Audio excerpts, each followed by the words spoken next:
அன்பான ஜோதிட அபிமான்களே, இன்று உங்களுக்கு கைகளில் காணப்படும் 10 விரல்கள் சார்ந்த உண்மைகளை சொல்கிறேன். அது வலது கரமானாலும் சரி, இடது கரமானாலும் சரி, விரல்களின் பெயர் ஒன்றாகத்தான். இதைப்போல் இதுதான் குருவிரல்.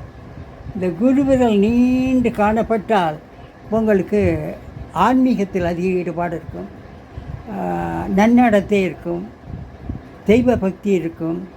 நீங்கள் சொல்வதற்கு அநியாயம் போன்ற கெடுதலுக்கு துணை போக மாட்டீர்கள். அடுத்தது இதை பாருங்கள். இதன் பெயர் சனி விரல். அதாவது குருவிரலுக்கு அடுத்தால் காணப்படுவது சனி விரல். இந்த சனி விரலில் நீண்டு காணப்பட்டால் உங்களுக்கு அசையாற்றத்து வரும். பூர்வீகத்தில் தாத்தா பாட்டா பாட்டம் செய்து வைத்தது இல்லை, நாம கூட சந்தாய்த்து பொருள் சேர்த்து கூட வாங்கலாம். அதற்கு பிறகு பார்த்தீர்கள் என்றால் சனிவேலுக்கு அடுத்தது இது மோதிர விரல். மோதிர விரல் நீண்டு காணப்பட்டால் கூட உங்களுக்கு பொருளாதாரம் மட்டும் இல்லை, வேலை வாய்ப்பு வரும், அரசியலில் ஈடுபட்டதெல்லாம், பரம்பரையாக யாராவது சொத்து வைத்தது கூட வரும்.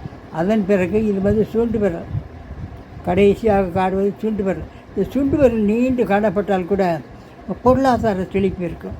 அதே போல் இந்த நீண்டு காணப்பட்டால்தான் உங்களுக்கு எங்காவது லோனுக்கு அப்ளை பண்ணால் கூட இம்மீடியட்டாக கிடைக்கிறதுக்கு இந்த புதல் வரை சேரும். அதுக்கு அடுத்தது இது கட்டை விரல்.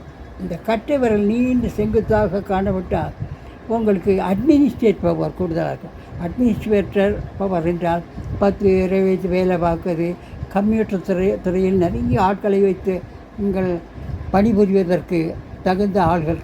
ஆகவே 5 விரல்களிலும் குருவிரல், சனி விரல், மோதிர விரல், சுண்டு விரல், கட்டை விரல், இதனுடைய நன்மையை வைத்து நீங்கள் வருங்காலத்தை செப்படலாம். மோர் டீட்டெயில், அதாவது இனி வரும் காலங்களில் இன்னும் தகவல் தருகிறேன். நன்றி, வணக்கம்.